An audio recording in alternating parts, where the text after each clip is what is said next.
Well, 1 year ago was the first service we were forced to abandon due to the pandemic lockdowns.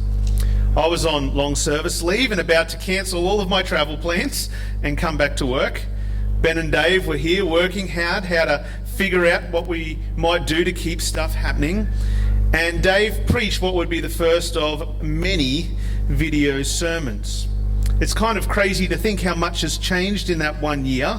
In many ways, it feels like much more than 1 year has passed. And yet in other ways, it seems to have gone way too fast. It's almost like the last year kind of didn't happen and we just want to sort of wipe it off the memory books. But that's the nature of time. It doesn't stop. It keeps moving forward and stuff keeps changing. Stuff keeps happening. Situations, seasons, and people keep changing. We keep growing older and nothing can stop it. There are times we wish we could put a handbrake on life and just savor things for 1 minute to simply be able to rest and enjoy a particular season of life. We wish you could hit a pause button and stop it on those carefree days of youthful exuberance when we were at school. Put a pause button on the first exciting days of young love. Put a pause button on those joyous days when our kids were all cute and compliant. Put a pause button on those days when we were at our peak, when we were at our strongest or our most successful. But that magic pause button doesn't exist. Life goes on, everything slowly changes, everyone slowly grows older, and every day is one further from that season we long to hold on to. The nation of Israel had been on a roller coaster ride of instability for the first few chapters of 1 Samuel. They started out as a complete mess. They were a self-seeking bunch of individuals who did whatever seemed right in their own eyes. They suffered under weak and corrupt leadership. They suffered gut-wrenching military defeat. They lost their leaders. They lost the Ark of the Covenant, the image of God's presence with them. But then Yahweh thwarted their enemies by himself and returned to Israel on his own terms. And yet the people still treated him with contempt and worshipped other gods. And after 20 years, they finally cry out to Yahweh, pleaded with Samuel to intercede for them, repented of their idols, and committed to serve him only. The end of chapter 7 has the whole nation committed to serving Yahweh, and Samuel having to travel around the nation to be able to cope with all the people who were taking part in the worship of Yahweh. I am sure Samuel, who had patiently served Yahweh and spoken his word and served the people for all this time, would have longed to hit a pause button on this moment. Finally, Israel was at peace. Finally, the idols had been cast down. Finally, Yahweh was their king. Finally, they were worshipping as a community again. But there is no such pause button, and time rolls on, and things inevitably change. And as we see how the years impact on Samuel and the nation of Israel, will need to come to terms with the fact that the changing times of life often expose something that lingers in our hearts, something that has the potential to cripple us if we're not careful. Chapter 8 begins decades after the victory of chapter 7. We don't know how long, but we know Samuel is now old. Verse 1. When Samuel was old, he made his sons judges over Israel. The name of his firstborn son was Joel, and the name of his second was Abijah. They were judges in Beersheba. Old age seems to have slowed Samuel to the point where he feels he's not able to cope with the demands of judging Israel. All the traveling around that he was doing, he's just got too old for it. So like Eli before him, Samuel allows his sons to take on that responsibility of leadership. And unfortunately, just like Eli's sons, Samuel's sons do not walk in the ways of Yahweh. Look at verse 3. Yet his sons did not walk in his ways, but turned aside after gain. They took bribes and perverted justice. Joel and Abijah, they mean Yahweh is God and my Father is Yahweh. And perhaps this is a cruel and tragic twist of irony, because the boys named to honor Yahweh and follow in his footsteps, well, they do anything but. They depart from the path laid out for them by their father and use the leadership that he established for the glory of Yahweh. They use that to glorify themselves. Just look at the differences between the boys outlined in this short account and what we know of Samuel from the end of chapter 7. They set up shop in Beersheba. They were judging from one place. Rather than traveling out to the people like Samuel, the boys just got people to come to them. The sons abandoned the worship of Yahweh, where Samuel served him all the days of his life. They turned to chase after earthly gain, where Samuel had given himself to serve the people. They perverted justice by taking bribes, where Samuel judged faithfully. Imagine the sorrow and the shame and the horror that Samuel would have felt as he saw his sons embrace a life of self-serving corruption. The same kind of contempt for Yahweh that had seen the nation crumble in the past, that had seen Hophni and Phinehas killed, that had seen 30,000 people defeated in battle, that had seen 70 people look on the ark with contempt and end up getting killed. These same propensities for greed were in the hearts of his own sons. The words from Moses would have been rolling around in his head, plaguing his thoughts. From Deuteronomy chapter 16, when judges were being established, they were told, "You shall not pervert justice. You shall not show partiality. You shall not accept a bribe, for a bribe blinds the eyes of the wise and subverts the course of the righteous. Justice and only justice shall you follow, that you may live and inherit the land the Lord your God is giving you." The bribery his sons were engaging in was robbing the nation of true justice, the justice of Yahweh. They were blinded by their greed and blindly leading the nation into peril. The peace and prosperity of their inheritance in the promised land was thrust into doubt. They were shunning the poor by favouring those who were rich enough to pay the bribes. They were perpetrating injustices by allowing bribers to get away with whatever they want simply because they had the money to pay for it. They were demonstrating a love for money over a love for what is true. They were bringing the worship of Yahweh into disrepute. Samuel has felt the pain that far too many Christian parents feel.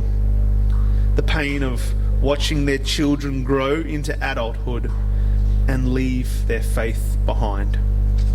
By all accounts, Samuel was a good example of faithfulness to Yahweh. By all accounts, Samuel has led the nation with humility, compassion, and justice. By all accounts, Samuel has boldly proclaimed the truth of Yahweh. It's ingrained in our thinking to look at this account and go, what did Samuel do wrong? What did he do wrong? What was his fault as a father that allowed his sons to go this way? But there is nothing in the story of Samuel that gives us any hint that he has done anything wrong. He is a good example of faithfulness. He has shown humility, compassion, and justice, and he has boldly proclaimed Yahweh's voice even when it cost him personally. And yet his sons still turn aside from Yahweh and seek their own gain. No parent is perfect. We all struggle with sin. We will all act out of brokenness. We all trend towards selfishness.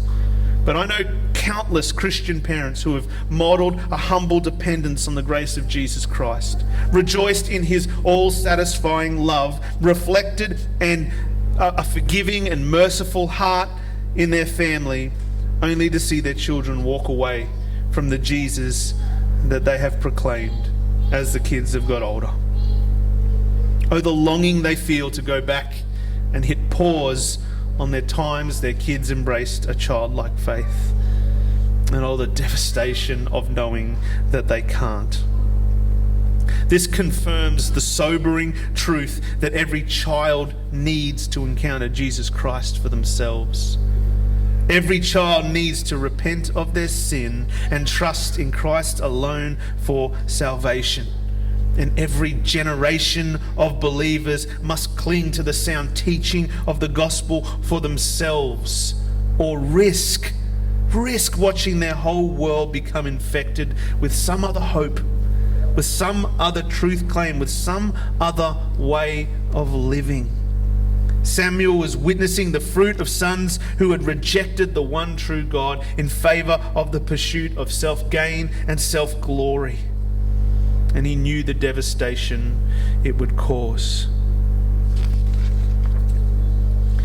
But Samuel is not the only one who has noticed the perilous situation the nation has found itself in.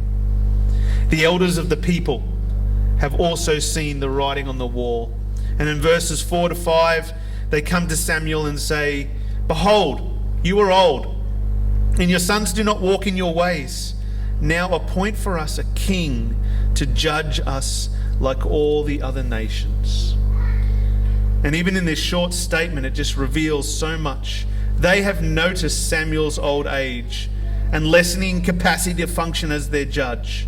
They have noticed that Samuel's sons do not walk in their father's ways and are not qualified to function as their judge. They are without a genuine opportunity for leadership. So feeling the weight of this leadership void, fearing that the nation could easily spiral back into the chaotic days of their past, and anxious that this would leave them in a weak position in the hostile world of their day, they asked Samuel to appoint a king to judge them, to appoint a king to be their new leader. And this is the other perilous consequence of the self-absorbed leadership of Samuel's sons. It creates this massive leadership void. And the void creates insecurity among the people. And insecurity can drive people to put their hope in stuff that has the appearance of strength. On the surface, it might not seem that bad a request. The people realize Samuel's time as judge has come to an end. They perceive that his succession plan of his sons isn't going to work. So they come and ask him to appoint someone else as leader, a king. It all seems pretty logical, seems like wisdom. But there are a couple of things we need to take note of here. Things that help us see how their insecurity is actually leading them in the wrong direction. Firstly, Samuel responds with disappointment. Verse 6, "But the thing displeased Samuel when they said, 'Give us a king to judge us.' And Samuel prayed to the Lord." Now some think this is a moment of pride manifesting itself in Samuel, that his displeasure was born of feelings of rejection. But the language here is actually much stronger. Literally, verse 6 could read, "But the thing was evil in the eyes of Samuel." This request is not just a case of displeasure for Samuel, but something he sees as evil. Something he sees as going against God, and so it is to God he cries out. You notice that? Samuel prayed to the Lord. And this is the key. Samuel goes to God when the people want to ditch him as judge, because it was God who established him as judge in the first place. The people's desire to go in a different direction was a recognition they were not seeking God's leader. They wanted a king to judge them, not a man of God. They wanted a king like the kings of other nations, not a man of God. And this is confirmed by God when he answers Samuel's prayer in verse 7. "Obey the voice of the people in all that they say to you, for they have not rejected you, but they have rejected me from being king over them." God sees the truth behind their request. It was not a rejection of Samuel as a man. It was a rejection of Samuel as God's man. And the rejection of Samuel as God's man was a rejection of God himself. In verse 8, God tells Samuel that he's experiencing the same rejection that he had suffered from the people time and time and time again. From the time right back when he rescued them from Egypt to the present day, Israel had persistently turned their backs on him, turned aside to other gods. This was merely another manifestation of the same spirit of rebellion that God had experienced for generations with the people of Israel. But interestingly, God doesn't tell Samuel to deny their request, but he instructs them to grant his request. Yes, the request is born of a spirit of rebellion, but this didn't faze God. He simply tells Samuel in verse 9 to solemnly warn them and show them the ways of the king who shall reign over them. In other words, God is going to hand this people over to their own rebellious desires. If they want to reject his leadership, then so be it. They need to learn the hard way. And he does instruct Samuel to tell them the consequences of their request, to show them how this rebellion will go for them. They need to know what they are getting themselves into. And we can't miss that this request for a king was the rejection of the man of God, a rejection of God himself. And this is the first thing that the changing times of life can expose in our hearts. When change brings insecurity, who or what we turn to reveals the validity of our faith. Just last chapter, the people had committed to worship and serve Yahweh only. And they did it for decade upon decade until a moment of insecurity came, until a bit of stress came, and it washed away the decades of devotion. And at the drop of a hat, they turn from Yahweh and reject his leadership. Now, I don't know where you're at with God this morning, but I do know countless Christians who go through life on this same roller coaster, devoted to Jesus when things are going well, only to chase security elsewhere when moments of stress arrive. Life will change. You will get older. People around you will change. The days will be both good and bad for you, and this inconsistent, unpredictable process of time will reveal where you stand with God. And we each need to ask ourselves, where will we turn when the changing times of life produce insecurity? Will we cry out to God like Samuel, or will we turn aside like the people? The changing times of life can expose a lack of faith in our heart. It can reveal whether our faith is valid or whether our faith is just skin deep. We need to realize that life will change. It will thrust us into insecurity, and that will bring the propensity for us to look for security in other places. The first thing the changing times of life expose in our hearts is that when change brings insecurity, who or what we turn to reveals the validity of our faith. If you are a keen observer of life, you've probably wondered why us humans make horrible decisions about the people we choose to trust. Maybe you've asked questions like, why are people attracted to partners who obviously have massive issues? A partner who will mistreat them, take advantage of them, cheat on them.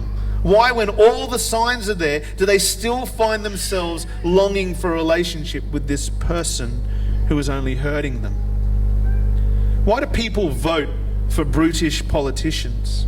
Why, when it's clear to see that they're egotistical, cruel, and condescending, do people still vote them into power? And why do churches, Christian organizations, appoint arrogant pastors and leaders? Why are there, when there are signs of bullying, manipulation, pride, entitlement? Why, when there are clear examples of significant character flaw, do we still see them affirmed in their leadership?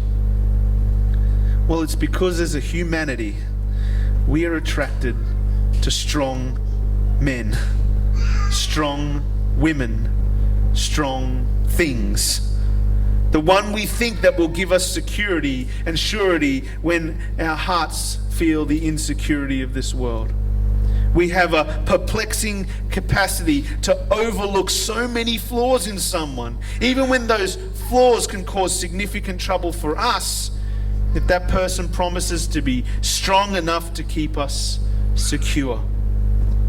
Samuel responds to the people's request by proclaiming what God has revealed to him about the kind of kings that Israel would eventually receive. From verses 10 to 17, Samuel unpacks the distressing consequences of rejecting God in favor of an earthly king. Listen to the harrowing picture that he paints.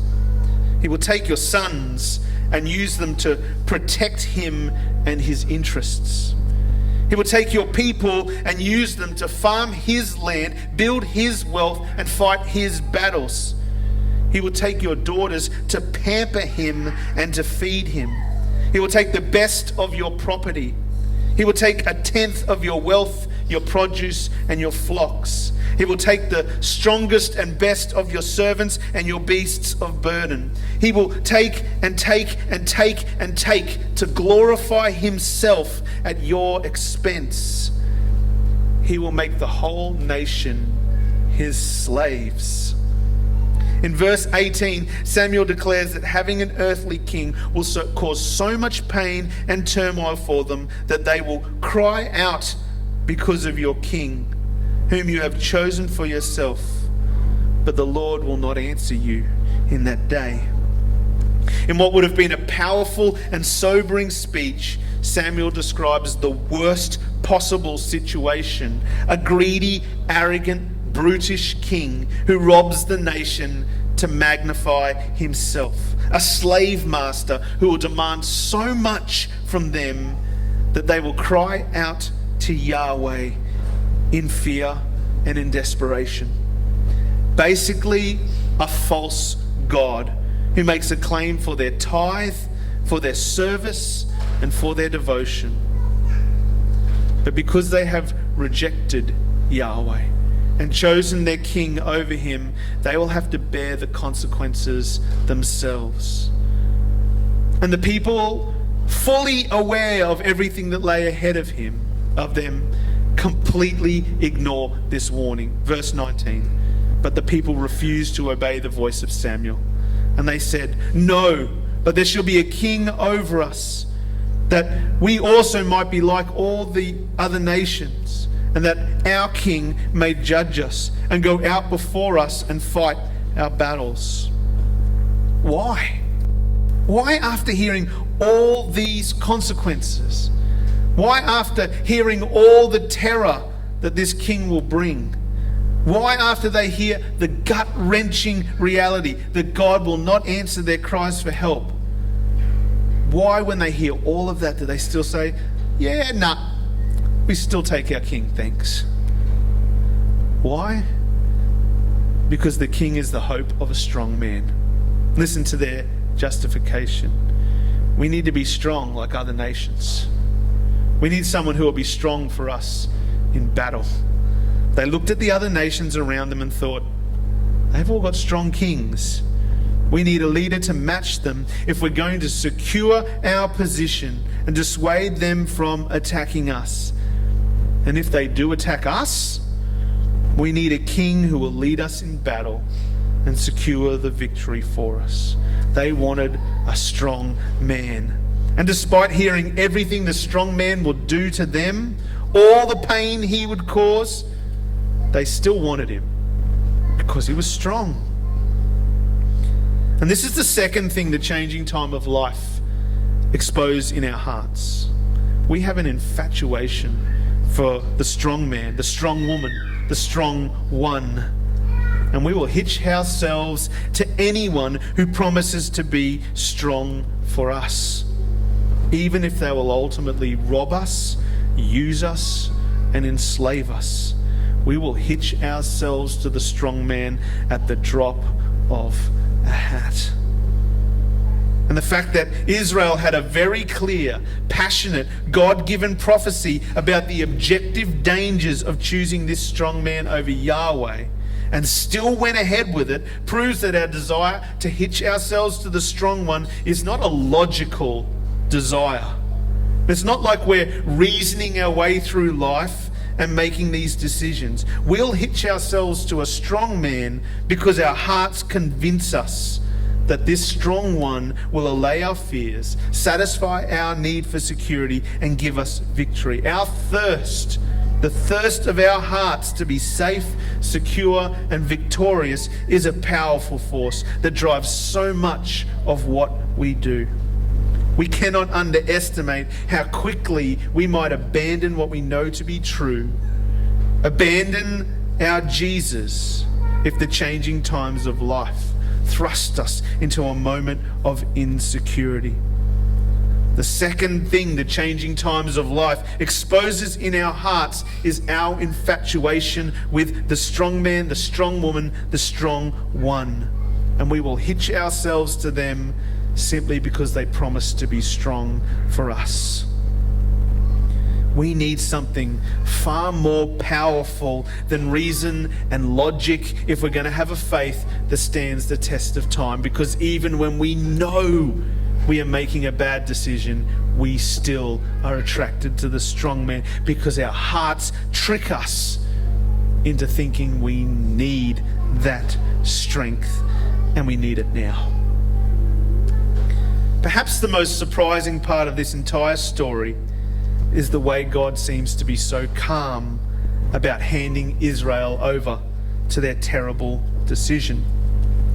We like to think of God as being passionate about his people, longing for them not to fall into sin, longing for them to return to him, longing to protect them from danger. And all those things are 100% true. But God is the one thing we are not. God is outside of time. The changing times of life do not affect God in the same way they do us. He has the capacity to sit back outside of time and see the whole picture. This is why he does not panic when the people make this request. This is why he did not panic all those times from their rescue in Egypt to this very moment when the people turned away from him. Yes, these rejections offend God. Yes, his heart breaks when his people choose to embrace rebellion. Yes, he is saddened by the pain that they will cause themselves. But the way the people's affections for him waver over time does not drive him to react. God's transcendence over time means, one, he knew this horrible choice was coming. He even predicted it back in Deuteronomy chapter 17, verse 14, where through Moses he says, when you come to the land the Lord your God is giving you, and you possess it and dwell in it, and then say, I will set a king over me, like all the other nations that are around me.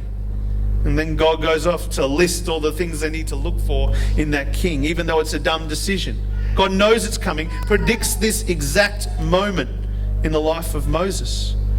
2, he knew this horrible choice would result in a whole history of kings that would eventually steer the nation so far for him that they would end up enslaved and oppressed by the other nations that they craved after. 3, he knew that once they had exhausted all the horrible failings of the kings they chose for themselves, the time would be right for him to send them a true king. A true king who would not take their sons and daughters, but a king who would be God giving his son to save their sons and daughters. A king who would not extract wealth, land, and resources to build a glorious life for himself, but a king who would leave his glorious life in heaven and embrace a life of poverty. A king who would not demand 10% of everything they had, but a king who would give 100% of his life in their place.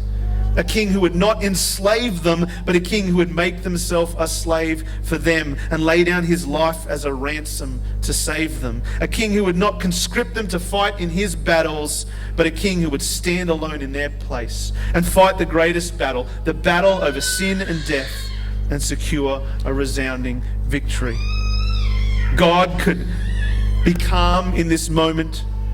God could be calm in the face of a whole history that lay ahead of Israel, of kings that just treat them like trash and lead them further and further away from Yahweh. God could be calm because he knew one day his true king would come. And it's only when we see this king, the Messiah King Jesus, that our longing for security, safety, and strength can be truly met.